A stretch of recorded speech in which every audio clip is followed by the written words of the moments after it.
ఉంచి ప్రార్థన చేసుకుందాం. పరిశుద్ధ దేవ, పరలోకమందున్న మా తండ్రి, ఈ పరిశుద్ధ దినంన నేను ఆరాధిస్తుండగా నీ సన్నిధి మా మధ్యలో అనుగ్రహించి నీ ప్రసన్నత మాకు దయచేయమని, ఈ ఆరాధన అంతయు మాకు గొప్ప ఆశీర్వాదకరంటకు నీ సహాయం దయచేయమని యేసు ప్రభువా నీ పేరట వేడుకుంటున్నాము స్వామి.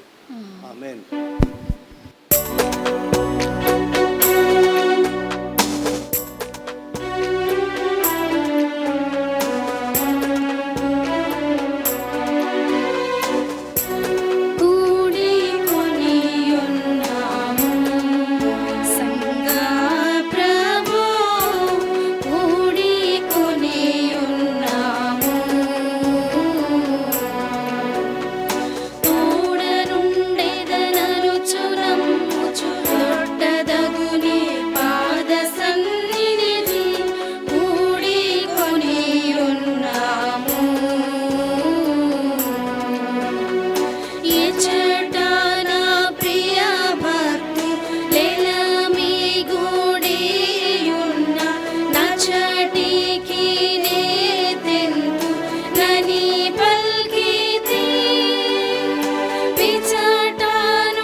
విశ్వాసులారా,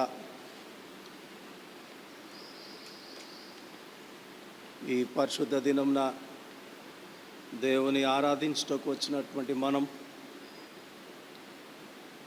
విశ్వాసము, నిరీక్షణ, ప్రేమ కలిగి జీవింపవలనని క్రీస్తు ప్రభు మనల్ని పిలిచి ఉన్నాడు. ఆ పిలుపును అనుసరించి మనం దేవుని, మన పొరుగు వారిని సేవింపబద్దులం. కానీ మనం ఆ పిలుపును నిర్లక్ష్యము చేసి స్వార్థాపేక్షతో జీవించున్నాం. మనమందరం మోకాలుని పవిత్రమైన క్రీస్తు వెలుగులో మనం పరీక్షించుకుందాము. ఆయన నూతన జీవము మనకు అత్యవసరమని మన దుస్థితిని గురించి పశ్చాత్తాపపడదాము.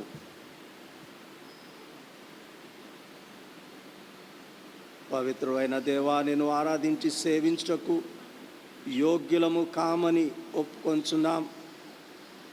నేటి ప్రపంచ కార్యముల వలన నీ శక్తిని రుజువుపరిచినను మేము నిన్ను సంపూర్ణంగా నమ్ముకొనుటలేదు.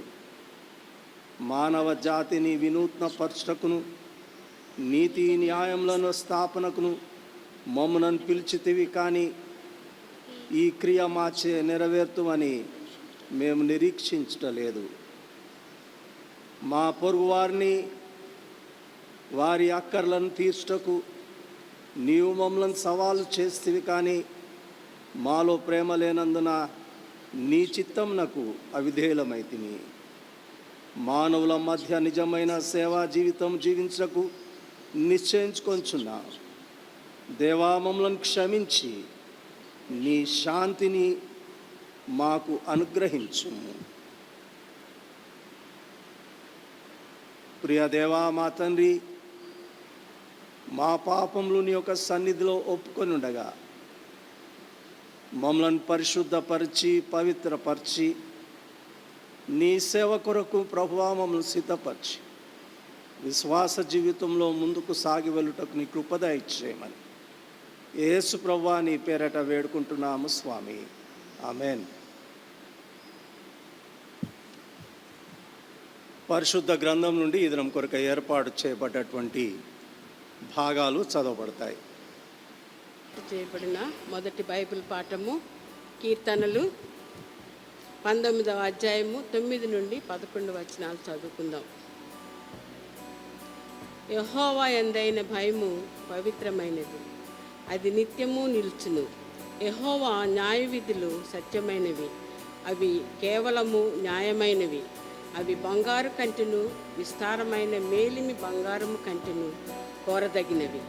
తేనె కంటెను, జుంటి తేనెల దారల కంటెను మధురమైనవి. వాటి వలన నీ సేవకుడు హెచ్చరిక నొందును. వాటిని గైకొనట వలన గొప్ప లాభము కలుగును. ఈ పాఠము ఈ పరిశుద్ధ వాక్యం దేవుడు. 2వ దినవృత్తాంతములు 34వ అధ్యాయము 30 నుంచి 32వ వచనం వరకు. 2వ దినవృత్తాంతములు 34వ అధ్యాయము 30 నుంచి.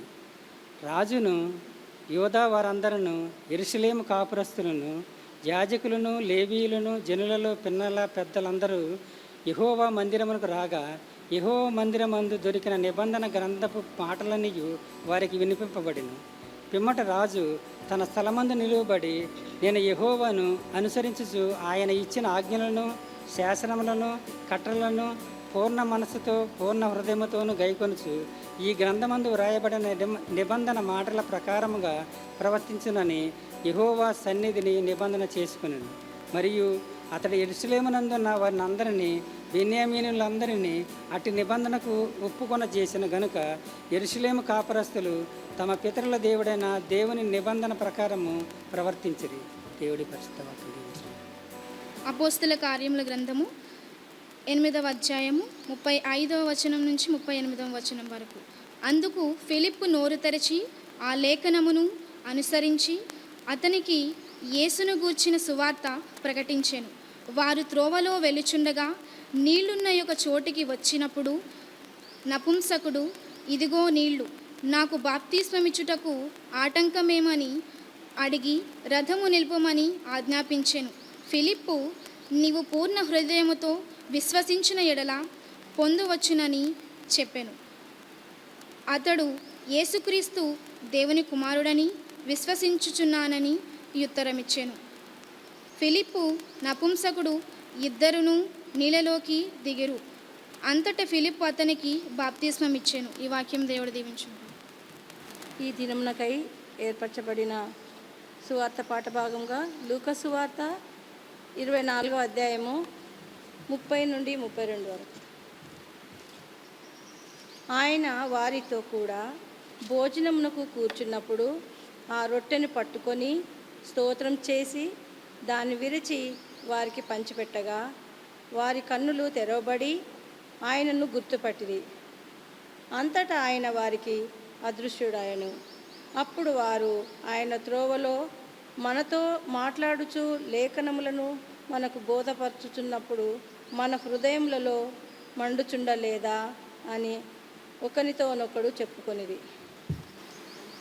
దేవుని వాక్యం వినుటకు మనం సిద్ధపరచుకుంటూ నాతో మాట్లాడు ప్రభువా అన్నటువంటి ఆ కీర్తన పాడుకుందాం. నాతో మాట్లాడు ప్రభువా, నీవే మాట్లాడుమయ్యా.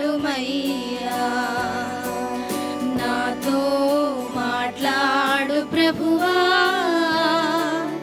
నీవే మాట్లాడుమయ్యా.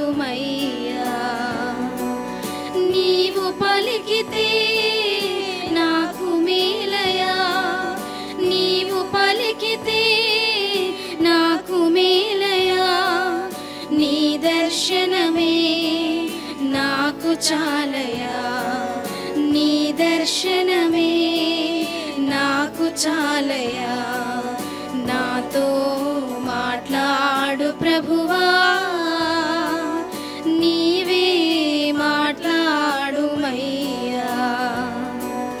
నీ వాక్యమే నన్ను బ్రతికించేది, నా బాధలలో నెమ్మదినిచ్చేది.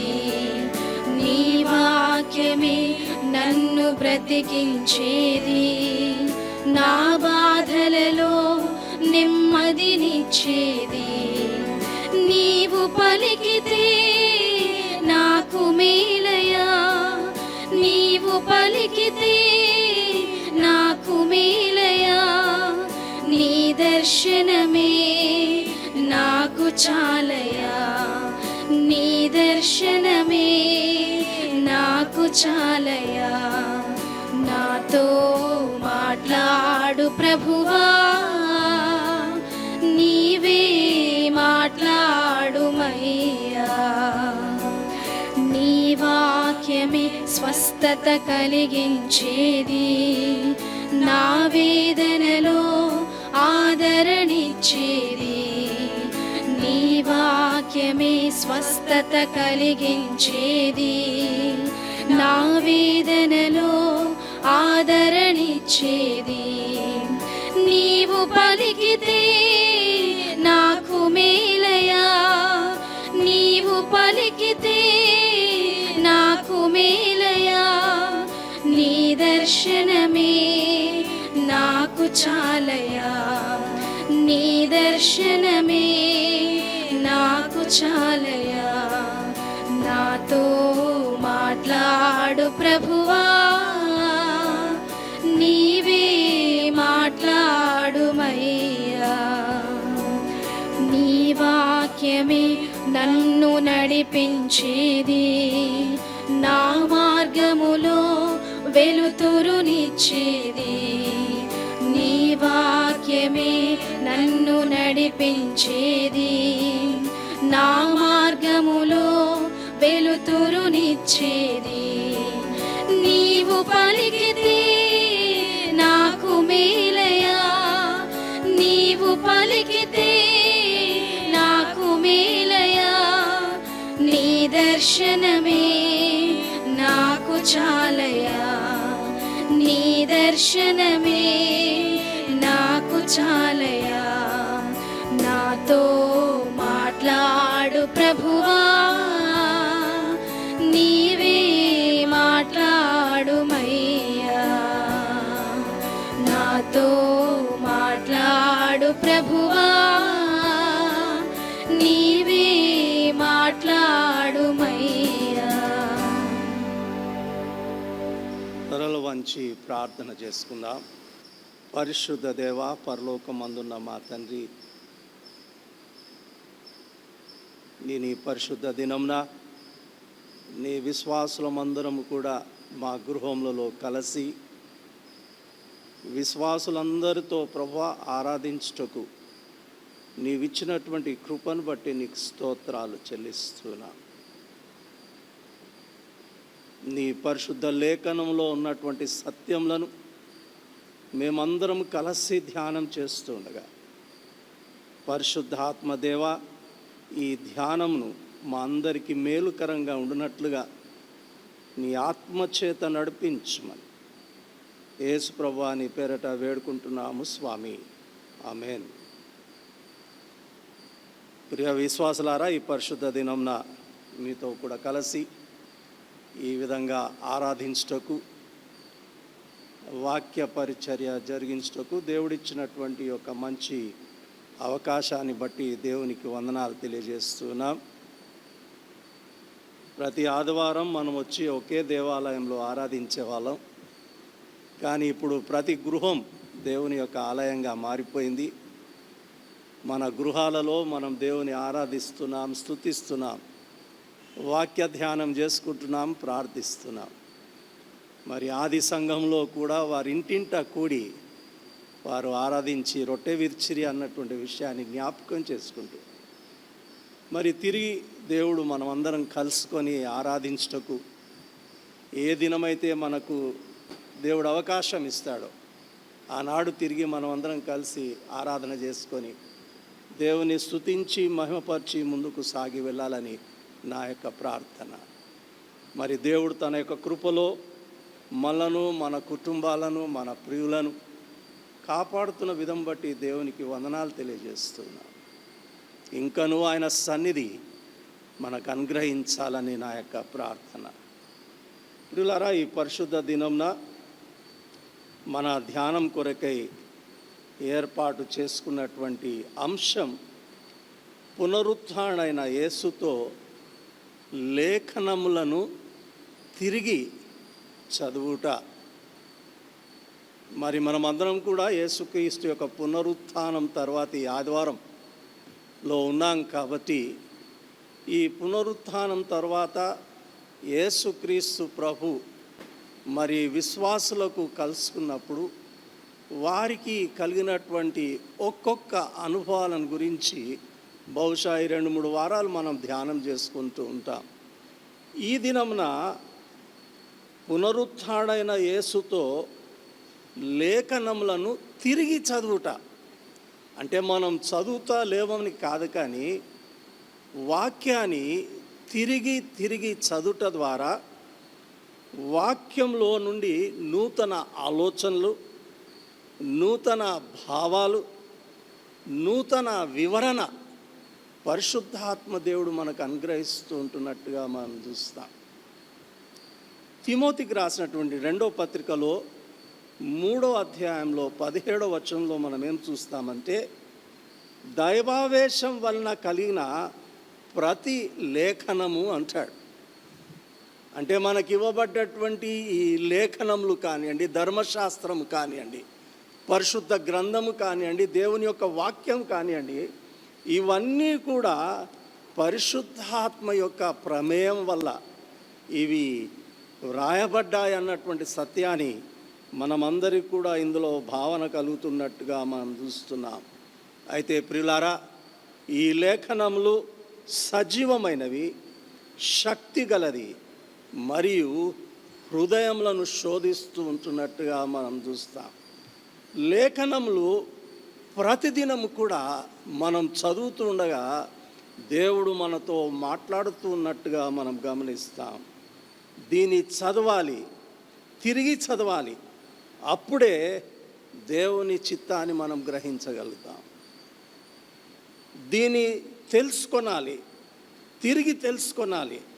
అప్పుడే ప్రతిసారి కూడా నూతనమైనటువంటి విషయాలు, ఆశ్చర్యకరమైనటువంటి సంగతులను మనం తెలుసుకొనగలము. మనము అన్ని పరిస్థితుల్లో, అన్ని సందర్భాలలో లేఖనాలు మాట్లాడుతున్నట్టుగా మనం చూస్తాం. సర్వసాధారణంగా మన జీవితంలో రకరకములైనటువంటి పరిస్థితుల గుండా మనం ప్రయాణం చేస్తాం. రకరకములైనటువంటి సందర్భాలలో దేవుని యొక్క వాక్యం చదువుతుంటాం.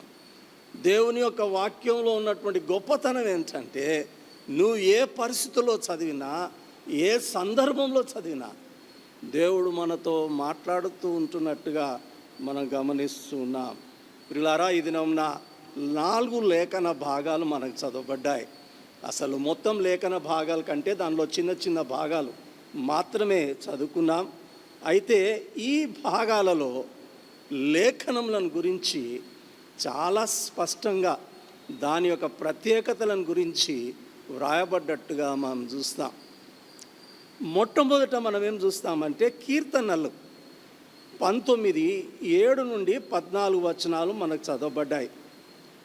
ఈ వాక్య భాగము చదువుతూ ఉంటే లేఖనములలో అనేకమైన ప్రత్యేకమైన ఆధ్యాత్మిక సత్యములు ఉన్నట్టుగా మనం గమనిస్తాం. ఈ కీర్తన రచించినటువంటి దావీదు లేఖనముల గురించి ఒక 12 ప్రత్యేకమైనటువంటి విశిష్టతలను గురించి వ్రాస్తూ ఉన్నట్టుగా మనం చూస్తాం. ఒకవేళ మీ దగ్గర పెన్లు ఉన్నట్టయితే ఈ వాక్య భాగాన్ని తీసుకొని 7 నుండి 11 వచనాలను రాసుకోనండి. తిరిగి ఇంటికి వెళ్ళి తిరిగి మీరు చదవండి. అప్పుడు ఇందులో ఉన్నటువంటి విషయాలు మనకు అర్థమవుతున్నట్టుగా మనం చూస్తాం. ఈ ప్రత్యేకమైనటువంటి విశిష్టతల్లో మనం ఏం చూస్తామంటే దేవుని యొక్క వాక్యం లేకపోతే లేఖనములు యథార్థమైనవి. రెండవది ప్రాణమును తెప్పరిల్లజేయును. మూడవది నమ్మదగినవి. నాలుగవది జ్ఞానమును పుట్టించును. ఐదవది నిర్దోషమైనవి. ఆరవది నిర్మలమైనవి, వెలుగునిచ్చేది. ఏడవది పవిత్రమైంది. ఎనిమిదవది సత్యమైనవి. అవి చాలా విలువైనటువంటివి, మరి చాలా మధురమైనటువంటివి. ఇది మనకు హెచ్చరిక అనుగ్రహిస్తుంది. దీనిని చదువుట ద్వారా మనకు లాభం కలుగుతుంది అన్నటువంటి 12 ప్రత్యేకమైనటువంటి విశిష్టతలు లేక లక్షణాలు ఈ యొక్క భక్తుడు మనకు ప్రచురిస్తున్నట్టుగా మనం చూస్తాం. దేవుని ద్వారా నియమింపబడ్డవి లేఖనములు. ప్రజలు దీన్ని చదివినప్పుడు వారు ప్రభావితులవుతున్నట్టుగా మనం చూస్తాం. ప్రియులారా, దావీదు ఈ లేఖనములు చదివినప్పుడు ఆ లేఖనంలో ఉన్నటువంటి ప్రత్యేకత ఆయన యొక్క అనుభవముల ద్వారా మనకు తెలియజేస్తున్నట్టుగా మనం చూస్తాం. మనం కూడా ప్రతిదినం దేవుని యొక్క వాక్యం చదువుతాం. ఈ వాక్యంలో ఉన్నటువంటి ప్రత్యేకతలు ఏంటి, ఈ వాక్యంలో ఉన్నటువంటి విశిష్టతలు ఏంటి, ఏనాడైనా మన జీవితంలో దానిని మనం గ్రహించగలిగినామా, లేకపోతే దాని గురించి మనం చెప్పుకోగలిగినామా? ఈ ఉదయకాలమున ప్రియులారా, ఈ దేవుని యొక్క వాక్యం మనం చదువుతుండగా, దేవుని యొక్క లేఖనాలు మనం చదువుతుండగా మనకు ప్రత్యేకమైన అనుభవాలు దేవుడు అనుగ్రహించాలని, మన అనుభవాల ద్వారా ఈ వాక్యంలో ఉన్నటువంటి ప్రత్యేకతలు ఏంటో అన్నటువంటిది ఇతరులతో పంచుకున్నట్టు ద్వారా దేవుడు తను మహిమపరచబడాలని కోరుతున్నాను. తర్వాత రెండో విషయం, రెండో భాగంలో మనం ఏం చూస్తామంటే దినవృత్తాంతములు, రెండవ దినవృత్తాంతముల గ్రంథములు 34వ అధ్యాయం 29 నుండి 33 వచనాలు మనకు చదవబడ్డాయి. ఈ భాగంలో మనం గమనించినట్లయితే ఈ భాగం యొక్క సందర్భాన్ని ఒక పర్యాయం ఆలోచన చేసినట్టయితే ఒక 3 విషయాలు ఇందులో చెప్పబడ్డట్టుగా మనం చూస్తాం. మొట్టమొదట మనం ఏం చూస్తామంటే ఇశ్రాయేల్ యొక్క పరిస్థితిని గురించి రాస్తాడు. వీరు అన్య దేవతల ఆరాధనలు వారిలో అధికమైనట్టుగా మనం చూస్తాం. ఇశ్రాయేళ్ల జీవితానికే కేంద్ర బిందువు అయినటువంటి దేవాలయం అది శిథిలమైపోయినట్టుగా మనం చూస్తున్నాం. వారు దేవుని నిర్లక్ష్యం చేశారు, దేవుని వారు మరచిపోయినట్టుగా మనం చూస్తాం. ప్రియమైనటువంటి విశ్వాసులారా, దేవుని మర్చుటలో ఉన్నటువంటి అనుభవాలు ఉన్నటువంటి ఎప్పుడు కూడా 2 పాటలు నాకు ఎప్పుడు కూడా జ్ఞాపకానికి వస్తాయి. మొట్టమొదట మేము ఏం చూస్తామంటే దేవుడు బాసిన లోకంలో చావే కాపురం ఉండే కదా. ఇశ్రాయేల్ యొక్క జీవితంలో వారు దేవుని మందిరాన్ని విస్మరించారు, దేవునే విస్మరించారు, అన్య దేవతలను పూజించడం ప్రారంభించారు.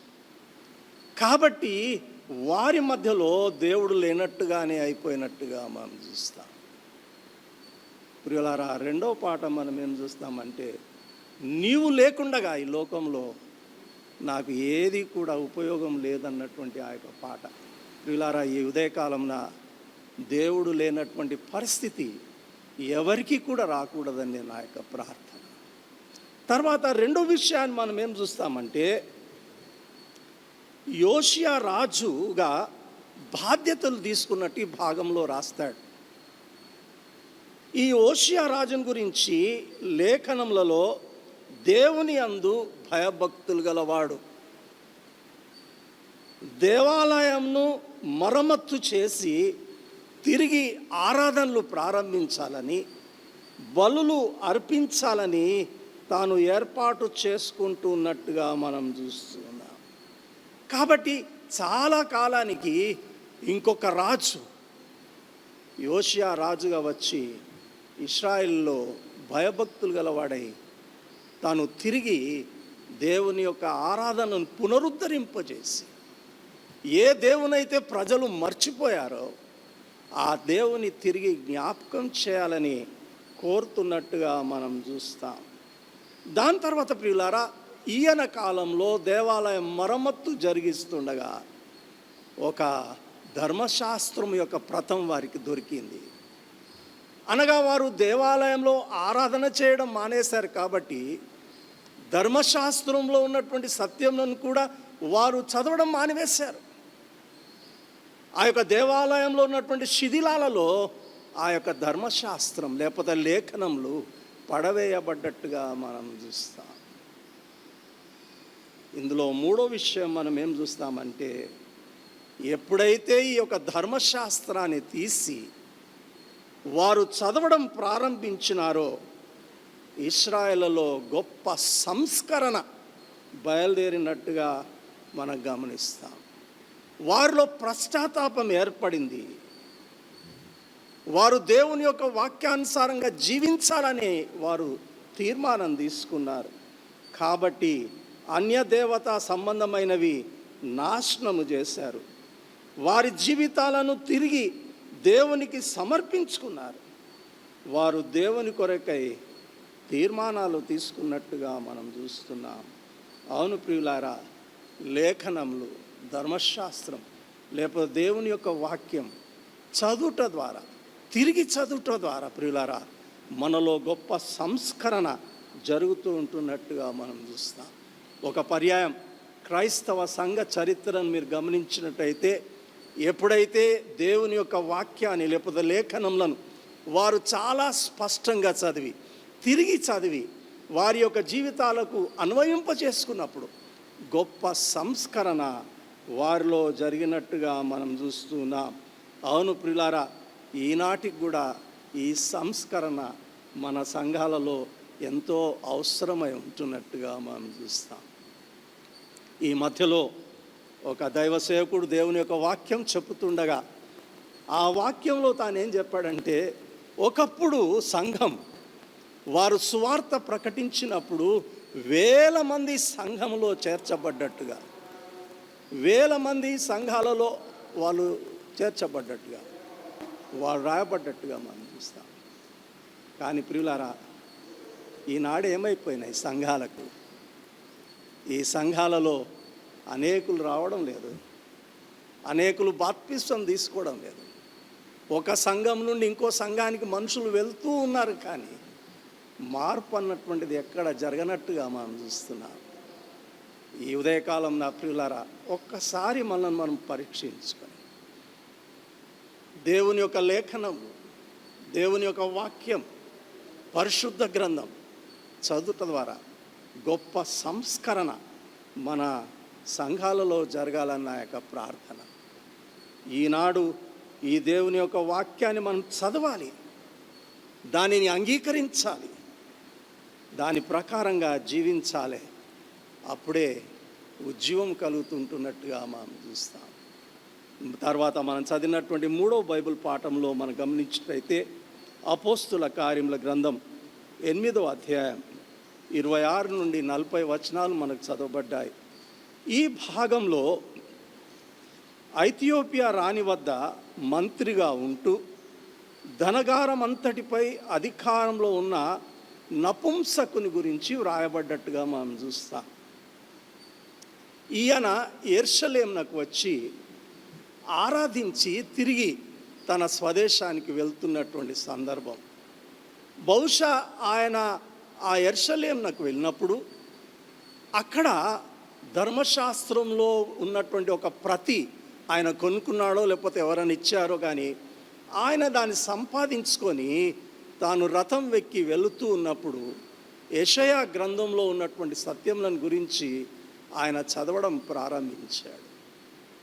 ఆయన చదువుతున్నది యెషయా గ్రంథం 53వ అధ్యాయంలో ఉన్నటువంటి విషయాలు చదువుతూ ఉండగా ఆ సమయంలో దేవుని యొక్క దూత ఫిలిప్పుకు దర్శనమిచ్చి, ఇదిగో ఆ నపుంసకుడు ఆయన రథం మీద ప్రయాణమే వెళ్తున్నాడు, నీవు వెళ్ళి అతనికి లేఖనంలో ఉన్నటువంటి విషయాలను గురించి బోధించుమని చెప్పినప్పుడు ఫిలిప్పు పరిగెత్తుకుంటూ వెళ్ళి ఆ నపుంసకునితో కూడా ఆ రథంలో కూర్చొని తాను దేవుని యొక్క లేఖనములను బోధించినప్పుడు ప్రియులారా ఆయన జీవితంలో మార్పు కలిగినట్టుగా మనం చూస్తాం.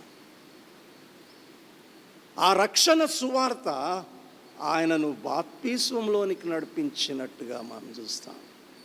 లేఖనములు చదువుట ద్వారా ప్రియులారా ఆయన బాప్తిస్మం తీసుకున్నట్టుగా మనం చూస్తాం.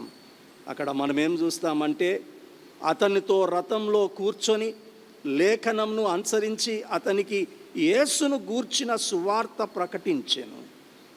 అతడు ప్రేరేపింపబడ్డాడు, పరిశుద్ధాత్మ చేత నడిపింపబడ్డాడు, బాప్తిస్మం తీసుకున్నాడు, తన జీవితాన్ని ప్రభువుకు ప్రతిష్ఠ చేసుకున్నట్టుగా మనం చూస్తున్నాం. లేఖనంలో చదువుట ద్వారా ఒకడు తన జీవితాన్ని దేవునికి ప్రతిష్ఠించుకుంటాడు, మార్పు చెందుతాడు. ప్రియులారా ఈ వాక్యాలు మన జీవితాలను కూడా మార్చాలి. ఎందుకంటే మన జీవితాలు ఎలాంటియో దేవుని యొక్క వాక్యం చాలా స్పష్టంగా మనతో మాట్లాడతాయి.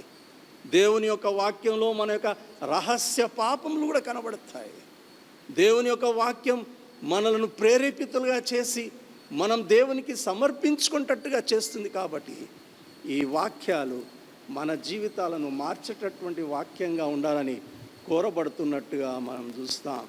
చివరిదిగా లూకా రాసినటువంటి సువార్త 24వ అధ్యాయం 13 నుండి 27 వచనాలు మనకు ఈ దినం ఇవ్వబడ్డటువంటి భాగాలలో ఒక భాగం.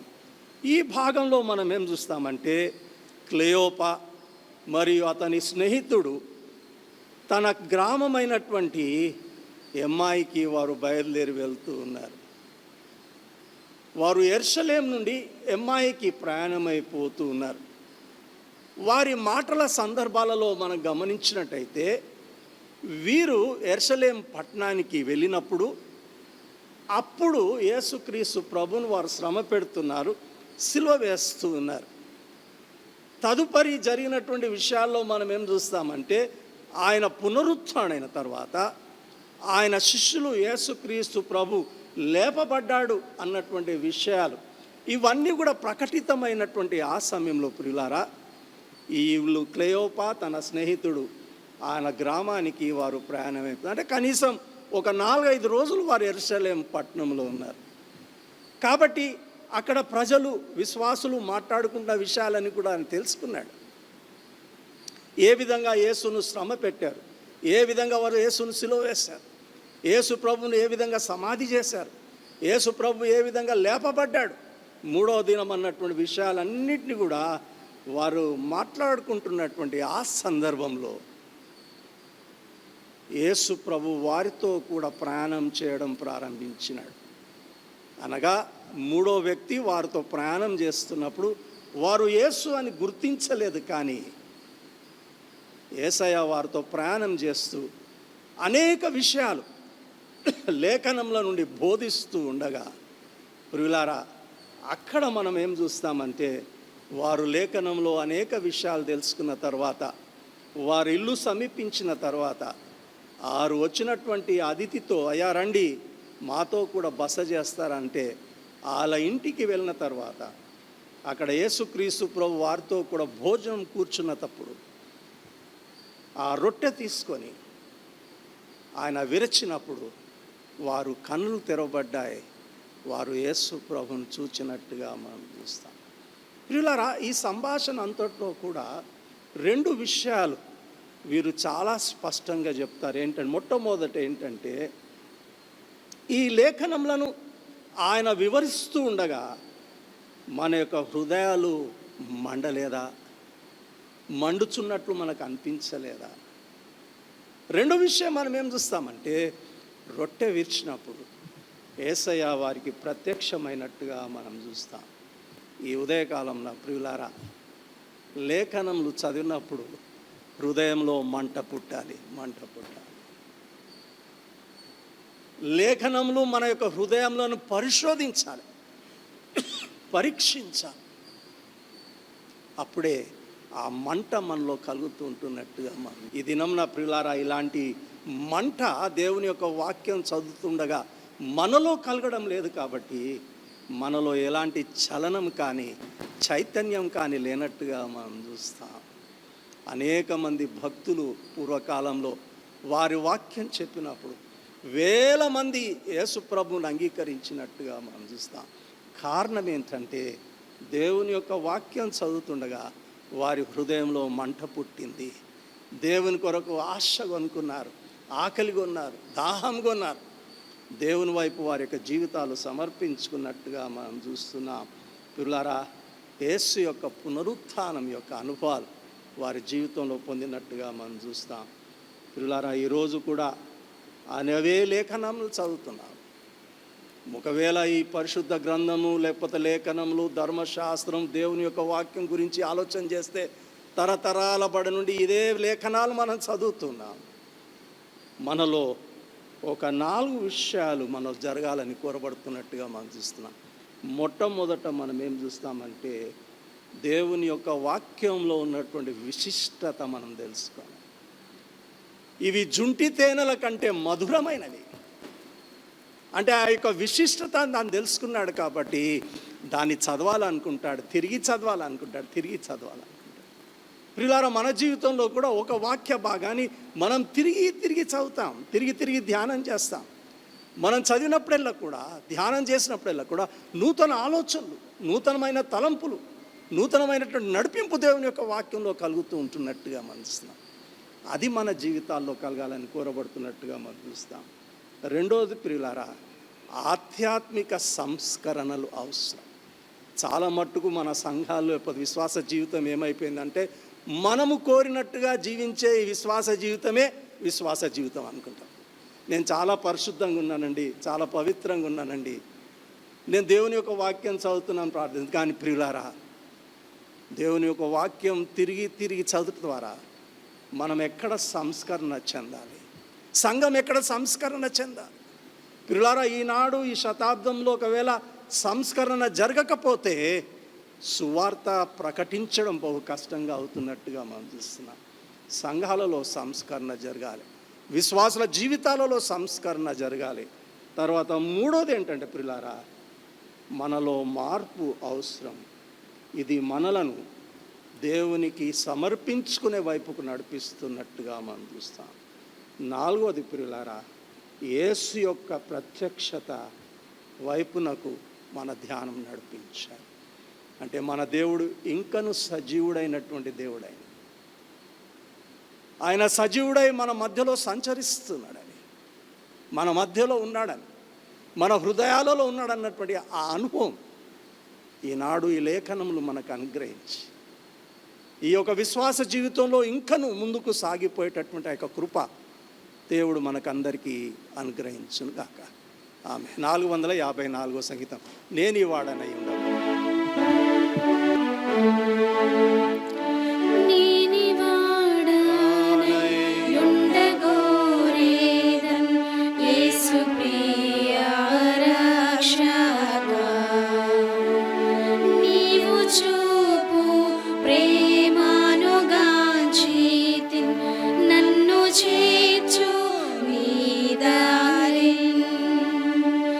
నన్ను చేర్చు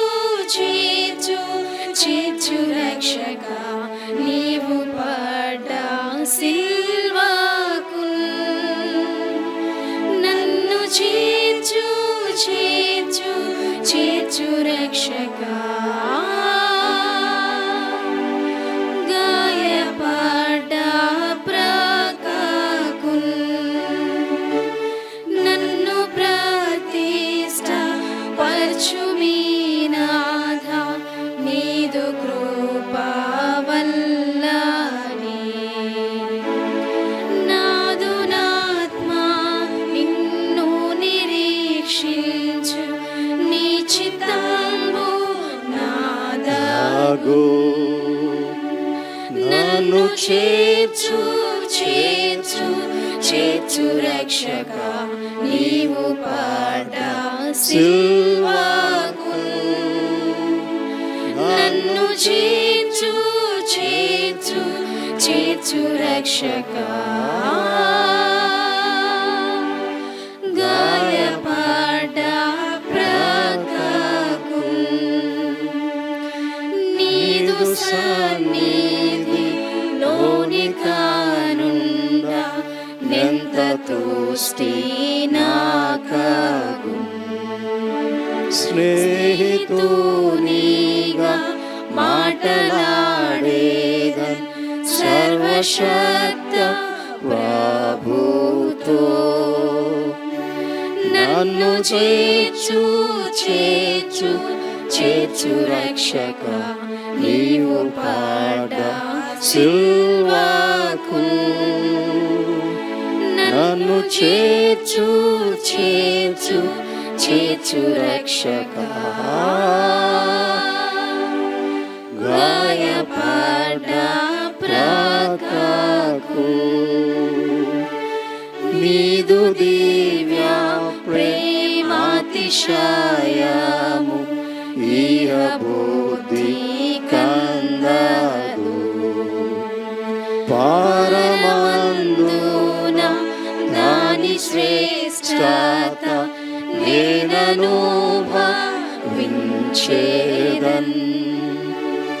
నన్ను చేర్చు చేర్చు చేర్చు రక్షక నీవు పడ్డ సిల్వకు నన్ను చేర్చు చేర్చు చేర్చు రక్షక గాయపడ్డ ప్రక్కకు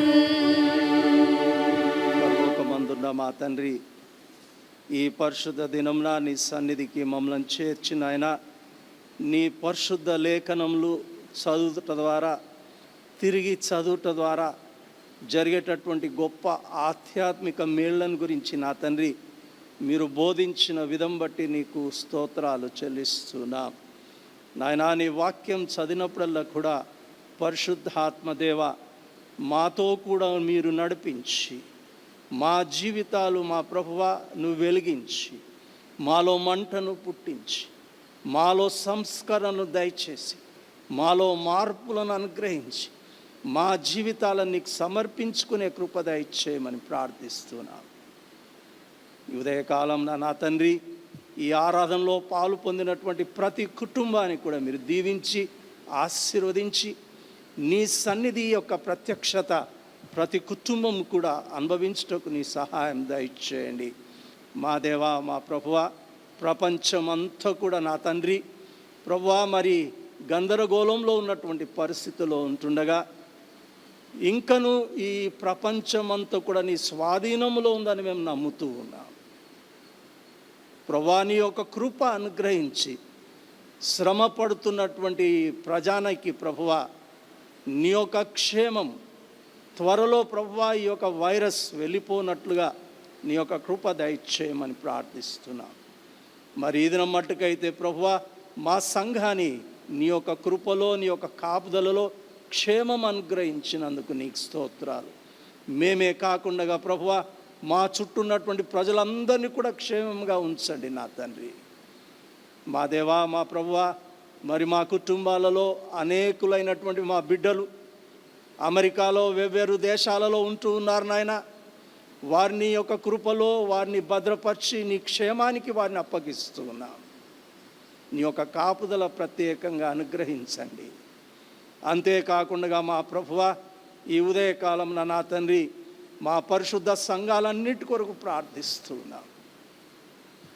త్వరలో ప్రభువా మేము తిరిగి కలుసుకొని నిన్ను ఆరాధించేటటువంటి ఆ యొక్క అనుభవాలు మా యొక్క జీవితంలో దయచేయండి. అనేక సంఘాలలో ప్రభువా పేద సేవకులు ప్రభువా శ్రమ పడుతూ ఉండగా నాయన అలాంటి సేవకుల కొరకు మేము ప్రార్థిస్తూ ఉన్నాం. వారే కాకుండా ప్రభువా పేద ప్రజలు, అలాంటి వారికి కూడా నీ యొక్క కృప అనుగ్రహించండి. నా రక్షక, నా దేవా, నీ యొక్క కృప మాకు తోడు ఉన్నట్టయితే మేము కూడా పేదవారికి సహాయం చేసేటటువంటి మంచి మనసు మాకు అనుగ్రహించుమని ప్రార్థిస్తున్నాం. మమ్మల్ని దీవించండి, మా సంఘాన్ని ఆశీర్వదించండి, మా సంఘ పెద్దలను ఆశీర్వదించండి నాయన. ప్రభువా, ఈ యొక్క పరిశుద్ధ సంఘం నీ యొక్క పరిశుద్ధ లేఖనాలకు ప్రాముఖ్యతనిచ్చి ప్రత్యేకంగా నీ వాక్యం చదువుటలో ప్రభువా గొప్ప అనుభవాలను పొంది నీ యొక్క సంస్కరణ, నీ యొక్క మార్పు ప్రతిష్ఠింపజేసుకోవడం ఇది జరుగునట్లుగా నీ కృపద ఇచ్చేయము. యేసు ప్రభువా నీ పేరట వేడుకుంటున్నాము స్వామి, ఆమేన్. పరలోకమందున్న మా తండ్రి, నీ నామం పరిశుద్ధపరచబడును గాక, నీ రాజ్యం వచ్చును గాక, నీ చిత్తం పరలోకమందున వేర్చబడినట్లు భూమి అందున వేర్చబడును గాక. మా అనుదినాహారం మాకు దయచేయము, మళ్ళా అపరాధం చేసేవారిని మేము క్షమించిన ప్రకారం మా అపరాధం క్షమించు, మమ్మల్ని శోధనంతే దుష్టుని తప్పించు. ఎందుకనగా రాజ్యం, శక్తి, మహిమ నిరంతరము నీవైన స్వామి, ఆమేన్. మన ప్రభు అయిన యేసుక్రీస్తు యొక్క కృప, దేవుని యొక్క ప్రేమ, పరిశుద్ధాత్మ యొక్క సహవాసం, ఆయన ఆశీర్వాదాలు, ఆయన సన్నిధి ప్రతినిత్యం మనకు తోడై ఉండును గాక, ఆమేన్.